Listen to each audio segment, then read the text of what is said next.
على رسوله النبي الأمين الكريم الرؤوف الرحيم وعلى آله وأهل بيته الطيبين والطاهرين والمعصومين الأجمعين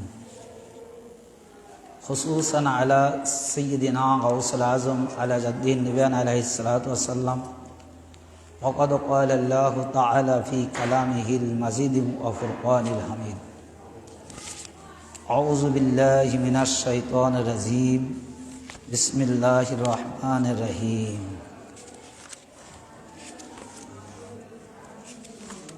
قل بفضل الله وبرحمته فبذلك فليفرحوا هو خير مما يجمعون صدق الله العظيم وصدق الله ورسوله النبي الكريم মুআজ্জাজ সামিনে কিরাম, আমি প্রথমে আমার আকা মাওলা হুজুর পাকের পবিত্র কদম আদাসে এবং তানার পবিত্র আল আওলাদ আহলে বাইত কিবলা ও কাবাগণের কদম যুগলে ভক্তিপূর্ণ কদম বসি সিজদা আরজ করত। আজকের এই পবিত্র ঈদে মাওলা আলী আলাইহিস সালামের বেলাদাত শরীফ রজনীতে সাটিয়াখোলা আঞ্জুমানে কাদরিয়ার সভাপতি সহ সকল সদস্যবৃন্দু এবং এই কমিটির সাথে যারা ওতপ্রোতভাবে জড়িত থেকে সমস্ত কাজকর্মের সার্বিক সহযোগিতা করে আসিতেছেন তাদের সহ, খাস করে আজকের এই রজনীতে দূর দূরান্ত থেকে যে সকল পীর ভাই ও বোনেরা হাজির হয়েছেন এবং লাইভ টেলিকাস্টের মাধ্যমে দেশ বিদেশ থেকে যে সকল শ্রোতা আজকের অনুষ্ঠান দেখছেন এবং আলোচনা শ্রবণ করছেন, সবার প্রতি মাওলা আলী আলাইহিস সালাম পাকের এই বিলাদাত শরীফ রজনীতে সকল ঈদের সেরা ঈদ, ঈদ মুবারক, শুভেচ্ছা, অভিনন্দন, সালাম। আসসালামু আলাইকুম ওয়া রাহমাতুল্লাহি ওয়া বারাকাতুহু। আমি অল্প সময়ের মধ্যে যে আয়াত পাকটা আমি আপনাদের মাঝে তেলাওয়াত করেছি, এই আয়াত পাকের মধ্যে দুটি শব্দ আছে, আর সেই দুটি শব্দকে কেন্দ্র করে আল্লাহ রাব্বুল আলামিন ওই দিনটা মানে আল্লাহর তরফ থেকে দুইটা নিয়ামত, দুইটা শব্দ, একটা হলো ফাজল আর একটা রাহমাত, যে আল্লাহর পক্ষ থেকে তোমাদের উপর যখন কোনো ফজল এবং নিয়ামত মানে রাহমত যে দিনে যে সময় আসে বা আবির্ভাব হয়, ওই দিনটাকে যেন সে কী করে ঈদের দিন হিসাবে গ্রহণ করে নেয়। এ বাণী কার? আল্লাহর। তো একটা হলো বিফাদ্দিল্লাহ, আল্লাহর ফজল, ওয়াবি রাহমাতিহি এবং আল্লাহর রহমত। তো এই যে ফজল এবং রহমত এইটা কি, আমি এইটাই বিভিন্ন হাদিসের কিতাব থেকে যে এই ফজলকে আর এই রহমতটা কাকে বোঝানো হয়েছে, আমি সেটাকেই আপনাদের মাঝে এস্টাবলিশ করব যে এই দুই বস্তু এত বড় পাওয়ারফুল দুইটা বস্তু যে দিনে বা রাতে এই বস্তু দুইটা আল্লাহ তাআলা কি করবে, নাজিল করবে, প্রদান করবে, সেই দিন যেন আমরা কি করি, আমরা ঈদের দিন হিসাবে গ্রহণ করি। তো মালিক মাওলা যদি আমার উপর দয়া করেন তাহলে আমি চেষ্টা করব, কারণ তানার দয়া ছাড়া তো আমাদের কোনো বলার বা চলার ক্ষমতা নেই। আসলে আজকে আমরা কতটা যে এই ভ্রান্তের উপর আছি যে কোরআন পাকের যে সঠিক ব্যাখ্যাগুলোই আসলে আজ পর্যন্ত আমাদের মাঝে এই সমাজে সাধারণ কোনো আলেমরা বর্ণনা করে না। কিন্তু এই সূরা ইউনূসের ৫৮ নং আয়াতের যে ফাদলিল্লাহ আল্লাহর ফজল, ওয়াবি রাহমাতিহি এবং আল্লাহর রহমত, এই দুইটা বস্তু, এই দুইটা নিয়ামত কি, তো প্রত্যেকটা আয়াত পাকের যদি সঠিক তথ্য, সঠিক কোনো কিছু আমরা জানতে চাই, তাহলে তার সর্বপ্রথম যেটা জানার দরকার সেটা হলো শানে নজুল এবং আয়াতের প্রেক্ষাপট। তো এই আয়াত পাকের এই দুইটা শব্দে একজন সর্ববিখ্যাত মুহাদ্দিস, যার নাম আল্লামা জালালউদ্দিন সুয়ুতী, তিনি যিনি তাফসিরে জালালাইন লিখেছেন, যে তাফসিরে জালালাইন বিএ ক্লাসে প্রত্যেকটা মাদ্রাসাতে পড়ানো হয়, অর্থাৎ ফাজিল, যেটাকে মাদ্রাসা লাইনে ফাজিল বলে, আর জেনারেল লাইনে ডিগ্রি বা বিএ বলা হয়। এই বিএ ক্লাসের একটা কম্পালসরি তাফসিরে জালালাইন, এই তাফসিরে জালালাইনের লেখক হলো আল্লামা জালালউদ্দিন সুয়ুতী। তিনি অসংখ্য কিতাব লিখেছেন, তাফসিরের কিতাব, হাদিসের কিতাব। তার মধ্যে একটি কিতাব তিনি লিখেছেন, যে কিতাবটার নাম হলো দুররে মানসুর। এই দুররে মানসুরের মধ্যে এই হাদিসখানা এসেছে, তিনি উল্লেখ করেছেন। আর এমন একজন ব্যক্তি রাবি এই হাদিসের, কারণ হুজুর পাকের উপর যে আয়াতগুলো নাজিল হতো, সেই আয়াতগুলো একমাত্র হুজুর পাক এবং আল্লাহ ওই আয়াতের মূল ব্যাখ্যা, মূল রহস্য জানত। আর কে জানতো? যে হুজুর পাকের ঘরে যারা থাকতেন, মানে হুজুর পাকের ঘরওয়ালা, যেটাকে আহলে বায়াত যাদেরকে বলা হয়, তানারা সঠিক ব্যাখ্যা, এক কথা যে এই রহমত এবং ফাজল এটা কি, একমাত্র হুজুর পাক জানতেন, আল্লাহ জানতেন, হুজুর পাক জানতেন। আর হুজুর পাক কি করতেন? যে তানার ঘরে জানারা থাকতো, অর্থাৎ তানারা জানতেন। তো এই হাদিসের রাবি হলো মাওলায়ে কায়নাত পাক। যে হাদিসটা আমি আপনাদের সম্মুখে বর্ণনা করব, এটা মূল রাবি হলো কি বলে, মাওলায়ে কায়নাত পাক না, হুজুর পাকের চাচাতো ভাই, হুজুর পাকের চাচাতো ভাই আব্দুল্লাহ ইবনে আব্বাস, তিনি হলো এই হাদিসের রাবি। তার মানে কি, যে হুজুর পাকের বংশগত লোক, হুজুর পাকের চাচাতো ভাই মানে শরীক, যেটা আমাকে বাংলা ভাষায় বলা হয়। তা হুজুর পাকের শরীকের মানে যারা চাচাতো ভাই, যারা আপনজন, তারা যতটা হুজুর পাকের সাথে সান্নিধ্য হয়েছে, হুজুর পাক তাদের কাছে যতটা সত্য নিগুড় কথা বলে, আর কেউ কারো কাছে বলতে পারে না। এই জন্য এই হাদিসের রাবি হুজুর পাকের চাচাতো ভাই আব্দুল্লাহ ইবনে আব্বাস রাদিয়াল্লাহু তাআলা আন, তিনি বর্ণনা করতেছেন যে বিফাদলিল্লাহ, আল্লাহর রহমত হলো স্বয়ং হুজুরে পাক। তিনি বলতেছেন যে এই যে দুইটা বস্তুর জন্য যে ঈদের দিন হিসাবে গ্রহণ করতে বলছেন আল্লাহ, সেই দুইটা বস্তুর একটা নিয়ামত হলো হাদলিল্লাহ, আল মুরাদু বি হাদলিল্লাহ মুহাম্মদ রাসূলুল্লাহ সাল্লাল্লাহু আলাইহি সাল্লাম, অর্থাৎ আল্লাহর ফজল হচ্ছে হুজুর পাক সাল্লাল্লাহু আলাইহি সাল্লাম, ওয়াল মুরাদু বি রাহমাতিহি হযরতে আলী ইবনে আবি তালিব আলাইহিস সালাম, আর রহমত হচ্ছে মওলা আলী আলাইহিস সালাম পাক। অর্থাৎ আল্লাহ তাআলা যে বললেন যে কুল বিফাদলিল্লাহি ওয়া বিরহমাতিহি, অর্থাৎ তোমরা কি করো, আল্লাহর তরফ থেকে, হে রাসূল আপনি বলে দিন যে আল্লাহর পক্ষ থেকে যখন কোনো আল্লাহর রহমত, আল্লাহর ফজল যখন তোমাদের নিকট আসবে, তোমরা কি করবে, এই দুইটা দিনকে, অর্থাৎ এই দুইটা বস্তু যখন যেদিনে আল্লাহর নিকট থেকে আসবে, তোমরা কি করবে, ওই দিনটাকে আনন্দের দিন হিসাবে গ্রহণ করো। ইয়াফরাহু, তোমরা আনন্দ করো। কোন দিন? যেদিন আল্লাহর রহমত এবং ফজল আসবে, ওই দিনকে। তো আল্লামা জালালউদ্দিন সুয়ুতী তিনি তার তাফসীরের মধ্যে উল্লেখ করলেন, হুজুর পাকের চাচাতো ভাই রাবি, তিনি এই আয়াত পাকের ব্যাখ্যা এই ফজল এবং রহমত দ্বারা রাসূল পাকের চাচাতো ভাই রাসূল পাক থেকে তিনি বর্ণনা করলেন। যখন সাহাবীরা জিজ্ঞাসা করছে, ইয়া রাসূলুল্লাহ, ইয়া হাবিবাল্লাহ, হুজুর এই ফজলটা কি? আমরা তো আনন্দ করবো, এটা ঠিক আছে, তো ফজলটা কি? আমরা যে আনন্দ করবো, এই রহমতটা কি? তখন হুজুর পাকের চাচাতো ভাই তিনি বললেন যে আমি রাসূল পাক থেকে শুনেছি কি, যে ফাদলিল্লাহ, আল্লাহর ফজল হচ্ছে হুজুরে পাক সাল্লাল্লাহু আলাইহি সাল্লাম, এবং ওয়াবি রাহমাতিহি, আর রহমত হচ্ছে মাওলায়ে কায়নাত পাক হযরত শেরে খোদা আলী আলাইহিস সালাতু ওয়াস সালাম পাক। তাহলে আমরা বছরে দুইটা দিন কেন ঈদ হিসেবে পালন করি? আর এটা আল্লাহ তাআলা বলতেছেন ঈদ করার জন্য। কে? আল্লাহ বলতেছেন। কি?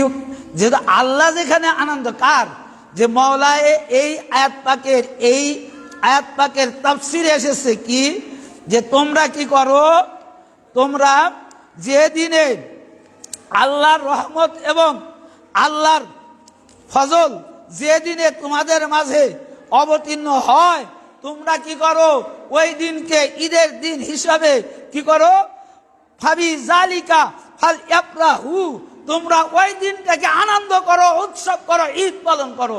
অর্থাৎ ঈদে মিলাদুন নবী আমরা এই জন্য করি যে রাসূল পাক আল্লাহর ফজল, তো আল্লাহর ফজল কি করেছে, 12 রবিউল আউয়াল তারিখে আল্লাহ তাআলা আমাদের মাঝে প্রেরণ করেছে, যার কারণে আল্লাহর হুকুমে আমরা ওই 12 রবিউল আউয়ালকে আমরা ঈদে মিলাদুন নবী হিসেবে পালন করি।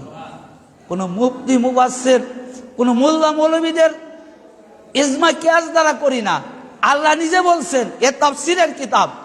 এবং আজকে 13ই রজব বিলাদাতে মাওলা আলী, ইনি হচ্ছেন আল্লাহর রহমত। আর এই দিনটাও আমাদের জন্য ঈদ, কারণ আল্লাহ বলছেন আমার রহমত যেদিনে নাজিল হবে, আমি তোমাদের মাঝে আমার রহমত যেদিনে নাজিল করব, ওই দিনকে তোমরা ঈদের দিন হিসাবে গ্রহণ করো। এই জন্য হুজুর পাক সাল্লাল্লাহু আলাইহি সাল্লাম মাওলায়ে কায়নাত পাক সম্পর্কে এমনি এমনি বলেননি যে তাকে দেখা কি ইবাদত। এই হাদিসটা আপনার কয়েকটা তাফসীরের কিতাব থেকে এসেছে যে মাওলায়ে কায়নাত পাকের দেখা আল্লাহর ইবাদত। ইমাম হাকিম আল মুস্তাদরাক 3য় খণ্ড 52 পৃষ্ঠা হাদিস নং 4681, ইমাম দাইলামি আল ফিরদাউস বি মাসুরিল খেতাব 4th খণ্ড 294 পৃষ্ঠা হাদিস নং 6866, ইমাম আবু নাইম হুলিয়াতুল আউলিয়া 2য় খণ্ড 183 পৃষ্ঠা, ইমাম তাবারানি আল মাযুম আল কবির 18তম খণ্ড 109 নং পৃষ্ঠা হাদিস নং 207, ইমাম হাইসামি মাজমাউজ জাওয়ায়েদ 9ম খণ্ড 109 পৃষ্ঠা। এতগুলো হাদিসের কিতাব থেকে এসেছে যে মাওলায়ে কায়নাত পাকের দিকে তাকানো যে কেমন রহমত। চিন্তা করেন যে তার দিকে তাকানোটা ইবাদত। এটা কিন্তু আমাদের কোনো মানে আঞ্জুমানে কাদিরিয়ার কোনো আমার প্রিয় মুর্শিদ পাকের লেখা কিতাব নয়। এই যে এতগুলো কিতাবের নাম বললাম, এই হাদিসের রাবি হচ্ছে হযরতে তারিক ইবনে মুহাম্মদ। তিনি বলতেছেন যে আন তারিক ইবনে মুহাম্মদ ক্বালা রাআইতু ইমরান ইবনে হুসাইন ইয়াহিদ্দুল নাজারা ইলা আলী ইন ফাকিলা লাহু ফাকালা সামিতু রাসূলুল্লাহ সাল্লাল্লাহু আলাইহি সাল্লাম ইয়াকুলু নাজারা ইলা আলী ইন ইবাদাতি রাওয়াহু তাবারানি ফিল মুআজ্জাম আল কবির। এই হাদিস হুজুর পাক থেকে বর্ণনা করতেছেন যে হযরতে তারিক ইবনে মুহাম্মদ তিনি বলতেছেন আমি ইমরান ইবনে হুসাইন থেকে দেখলাম যে তিনি স্থির দৃষ্টিতে মাওলা আলী আলাইহিস সালামের দিকে তাকিয়ে আছেন। অতঃপর তাকে কারণ জিজ্ঞাসা করলাম কি, যে আমি তাকে জিজ্ঞাসা করলাম যে আপনি ফাকিল আলাহু, যে আপনি কেন রাসূল মাওলা আলী আলাইহিস সালামের দিকে এত স্থিরভাবে তাকিয়ে আছেন কেন, কারণটা কি? ফাকালা, তিনি বললেন সামিতু রাসূলুল্লাহ সাল্লাল্লাহু আলাইহি সাল্লাম, আমি রাসূল পাককে বলতে শুনেছি ইয়াকুলুন নাজারা ইলা আলীইন, যে মাওলা আলীর দিকে তাকানো ইবাদত, অর্থাৎ ইবাদত করা। তো ইবাদত আমরা কার করি? আল্লাহর করি। দাসত্ব কার করি? আল্লাহর দাসত্ব করি। তো মাওলায়ে কায়নাত পাকের দিকে তাকানো আল্লাহর ইবাদত, ইয়া রাসূল পাক সাল্লাল্লাহু আলাইহি সাল্লাম বলেছেন। কারণ তিনি রহমত জন্যই মাওলা কায়নাত পাককে দেখাটা কি ইবাদত। অপর একটা হাদিস, এটা রাসূল পাকের স্ত্রী। এই হাদিস খানা নেওয়া হয়েছে কি ইমাম দাইলামি আল ফিরদাউস বি মুসুরিল কিতাব 2য় খণ্ড 244 পৃষ্ঠা হাদিস নং 1351, ইবনে আসাকিব তারিকে দামেস্কাল কাবির অর্থাৎ 42তম খণ্ড 355 পৃষ্ঠা, জামাকশারি মুক্তাসুর কিতাবিল মুজাফিকাত 14তম খণ্ডে। এই হাদিসখানা এতগুলো কিতাব থেকে নেওয়া হয়েছে। রাবিকে উম্মাহাতুল মুমিনিন হযরতে আয়েশা সিদ্দিকা রাদিয়াল্লাহু তাআলা আনহা, যে মাওলায়ে কায়নাত পাকের দিকে তাকানো ইবাদত। কারণ ওই যে আমি বললাম যে আল্লাহর তরফ থেকে, আল্লাহর পক্ষ থেকে রহমত কে? মাওলা আলী। ফজল কে? হুজুর পাক সাল্লাল্লাহু আলাইহি সাল্লাম। তো রহমতের দিকে তাকানোটাই তো ইবাদত হবে। এরা তো দুনিয়ার কোনো ব্যক্তি না, আল্লাহর তরফ থেকে। তো এখানে কি আন আয়েশাতা ক্বালাত রাইতু আবু বকরিন ইয়াকসিরুন নাজারা ইলা ওয়াজহি আলী ইন আবি তালিব ফাকালতু লাহু ইয়া আবাতি আরাকা তুকসিরু নাজারা ইলা ওয়াজহি আলী ইন আবি তালিব ফাকালা ইয়া বুনাইয়াতু সামিতু রাসূলুল্লাহ সাল্লাল্লাহু আলাইহি সাল্লাম ইয়াকুলু নাজারু ইলা ওয়াজহি আলীউন আলী তালিব ইবাদাতিল্লাহ। এখানে হযরত আয়েশা সিদ্দিকা রাদিয়াল্লাহু তাআলা তিনি তার বাবাকে দেখলেন। আমরা এই হাদিস অনেক সময় বলতে পারি, কিন্তু এতগুলো কিতাব থেকে যে হাদিসখানা এসেছে যেটা ইনকার করার মতন কায়দা না। যে আয়েশা সিদ্দিকা রাদিয়াল্লাহু তাআলা আনহা তিনি তার বাবা হযরত আবু বকরকে দেখলেন যে কোনো একটা মজলিসে রাসূল পাকের ডেঙিয়ে, মানে রাসূল পাক আছে, মাওলা আলী আছে এবং আরো সাহাবীরা আছে। তো থাকার পরে তিনি কি করলেন যে রাসূল পাকের উপর দিয়ে ডেঙিয়ে মাওলা কায়নাত পাকের দিকে তাকিয়ে আছে তির্যকে। তো আয়েশা সিদ্দিকা তিনি বলতেছেন আমার কাছে কেমন যেন লাগলো যে রাসূল পাককে মানে ই করে ডেঙিয়ে মাওলা আলীর দিকে তাকিয়ে আছে। তো আয়েশা সিদ্দিকা তিনি বলতেছেন যে আমার মধ্যে একটা কৌতূহল জাগলো।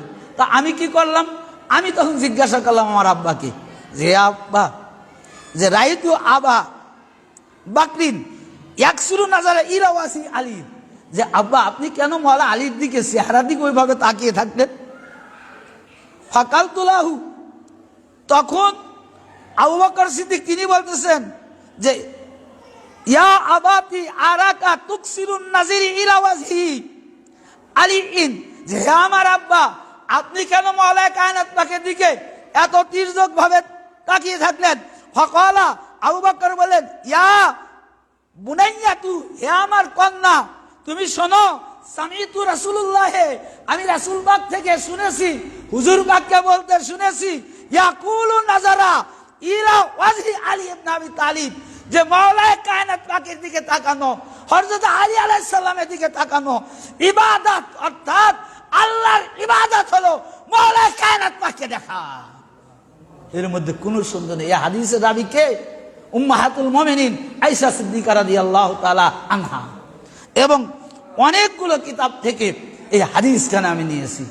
তার মানে কি, এই যে আয়াত পাকের মধ্যে আল্লাহ তাআলা বললেন কুল বিফাদলিল্লাহি ওয়া বিরাহমাতিহি ফাবিযালিকা ফাল ইয়াফরাহু ওয়া খায়রুম মিম্মা ইয়াজমাউন, যে আল্লাহর ফজল এবং রহমত যে দিনে তোমাদের মাঝে নাজিল হয়, আমি আল্লাহ অবতীর্ণ করি, তোমরা ওই দিনটাকে ঈদের দিন হিসাবে পালন করো।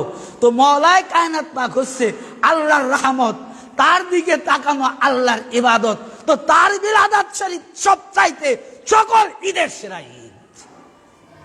এই যে এই আয়াতে আরেকটা গুরুত্বপূর্ণ কথা, আসলে আমি যে প্রথমেই বললাম না যে সত্যকে কিভাবে ধামা চাপা, যে সত্যকে প্রকাশ করেন, আর সত্য প্রকাশ করলে তো তাদের কি বলবো মানে তৌহিদ থাকবে না। যে আজকে মূল হক কথা একমাত্র আমরা পেয়েছি কেন, আমরা কেন বলতেছি যে আমরা আওলাদে রাসূলের দরবার পাক পেয়েছি, মাওলা আলী আলাইহিস সালাতু ওয়াস সালাম পাকের দরবার পাক পেয়েছি, জন্য আজকে আমরা এই সত্যগুলো পেয়েছি, নাহলে আমরাও পেতাম না, ওদের রাস্তায় আমরাও থাকতাম। তো এখানে আল্লাহ তাআলা বললেন যে যদি তোমরা আমার রহমত এবং আমার ফজলের দিনকে যদি তোমরা আনন্দের দিন বা ঈদের দিন হিসাবে মানাও, মানে ঈদ হিসাবে মানো, তাহলে তোমাদের কি ইবাদত হবে? ওয়া হুয়া খায়রুম মিম্মা ইয়াজমাউন, তোমরা এই দুনিয়ার জিন্দেগিতে যে সম্পদ, যে মর্যাদা, অর্থাৎ যে নেকি তোমরা একত্রিত করবে পরকালের জন্য, এই সকল ইবাদতের শ্রেষ্ঠ ইবাদত হবে কি? মাওলা কায়নাত পাকের আগমন দিবসকে ঈদের দিন হিসাবে মানা। তা এই ইয়াজমাউন, এটাকে আজকে আমাদের এই দুনিয়াবি আলেমরা তারা কি করছে? দুনিয়ার সম্পদকে বুঝাইছে যে আল্লাহর নিয়ামতের চেয়ে দুনিয়ার সম্পদের উপরে মানে কল্যাণকর বোঝাইছে। আসলে এর সঠিক তাফসীর, এটার সঠিক তাফসীর এই আল্লামা জালালউদ্দিন সুয়ুতী তিনি বলতেছেন যে কি, যে ওয়াহুয়া খায়রুম মিম্মা ইয়াজমাউন, তোমরা যাহা জমা করো, অর্জন করো, উহার চেয়ে বেশি উত্তম হলো কোনটা, যেটা মাওলায়ে কায়নাত পাক এর আগমন দিন। কিন্তু এই যে মিম্মা ইয়াজমান, এটা দ্বারা কোনো দুনিয়ার সম্পদকে বোঝানো হয়নি। যে দুনিয়ার যে সম্পদ, যেমন বাড়ি গাড়ি, ঘর বাড়ি, টাকা পয়সা, লোহা সম্পদ, খনিজ, এটা না। এটাকে বোঝানো হয়েছে কোনটা, যে পার্থিব জীবনে আমরা পরকালে মুক্তি পাওয়ার জন্য যে ইবাদতগুলো করি। ভাই নামাজ পড়ি কিসের জন্য? আল্লাহর রিজাবন্দি হাসিল করার জন্য। রোজা রাখি কিসের জন্য? আল্লাহর নৈকট্য লাভ করার জন্য। এটাকে আমরা নগদে পাবো? এটা কিন্তু নগদ না। নামাজ পড়ছেন, আপনার নেকি ফান্ডে নেকি জমা হচ্ছে। রোজা রাখছেন, নেকির ফান্ডে রোজার সওয়াব, রোজার নেকি জমা হচ্ছে। হজ করছেন, হজের ফান্ডে অর্থাৎ নেকির ফান্ডে হজের সওয়াব জমা হচ্ছে। এমনি করে যত রকমের ইবাদত আছে, নামাজ, রোজা, হজ, যাকাত, ফরজ, ওয়াজিব, নফল, মুস্তাহাব, আমরা যা যা ইবাদত করছি সকল ইবাদতের আজরান, সকল ইবাদতের কি সওয়াব, এটা কি হচ্ছে আমাদের ভালো ফান্ডে জমা হচ্ছে। কেন? যে পরকালে মুক্তি পাওয়ার জন্য, কবর থেকে নাজাত পাওয়ার জন্য, ফুলসিরাত থেকে নাজাত পাওয়ার জন্য, মৃত্যুর আযাব থেকে নাজাত পাওয়ার জন্য।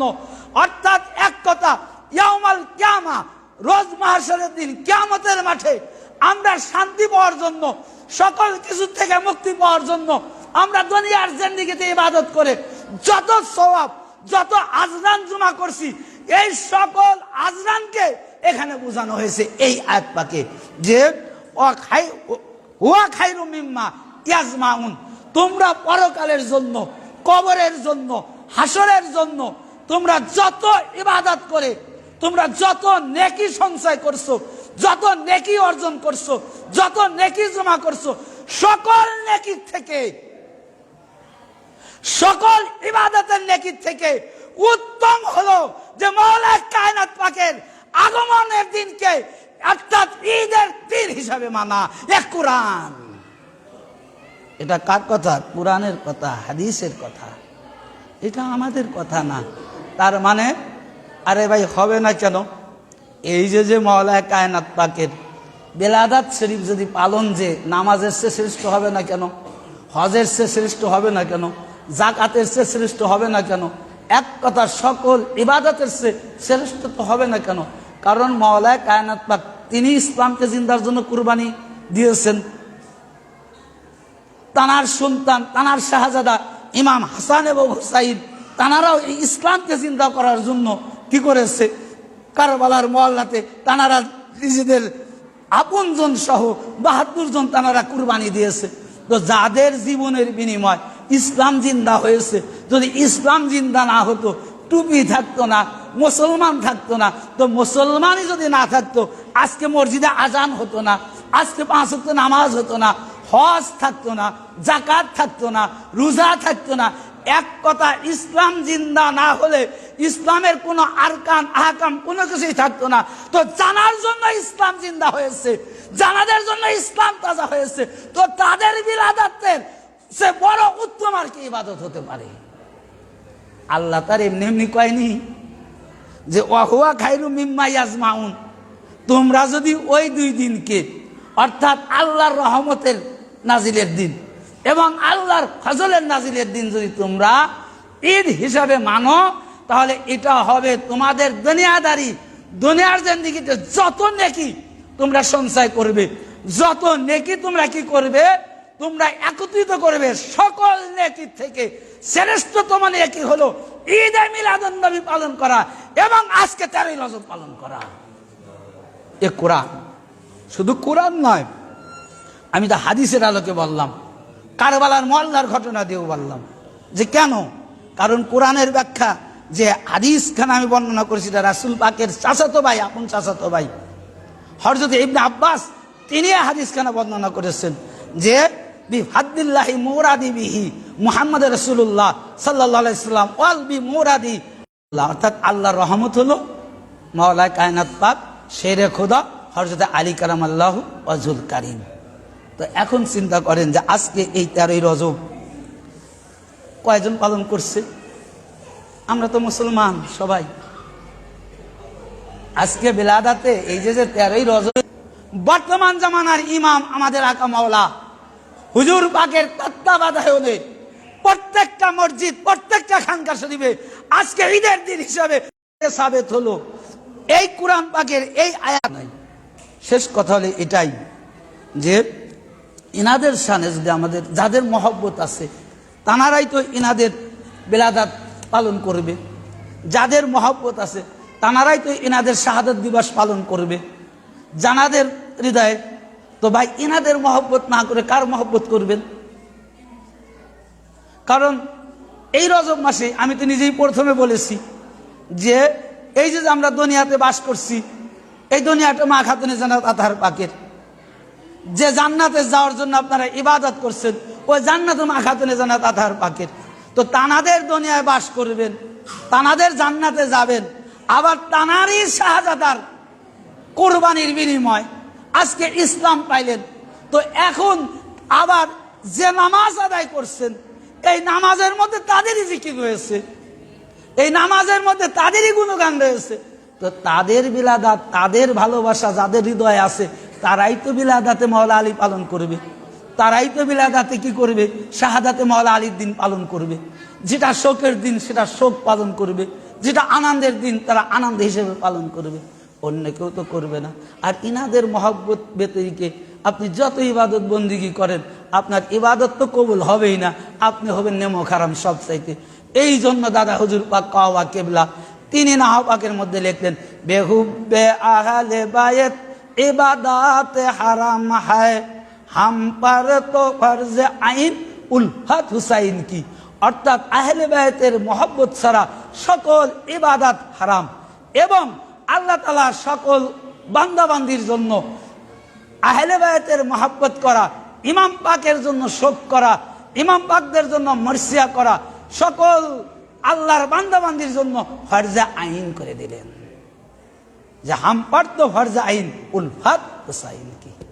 তো সেই জন্য আজকে আমরা সৌভাগ্যবান যে মহান আল্লাহ রাব্বুল আলামিন আমাদেরকে ইহদিনাস সিরাতাল মুস্তাকিম এই সঠিক রাস্তা দেখাইছেন এবং আওলাদের রাসূল জিনার নেতৃত্বে এই জামানা উভয় জগৎ পরিচালিত হচ্ছে তিনি আওলাদের রাসূল, তানাকে আমরা পীর মুর্শিদ হিসাবে পেয়েছি।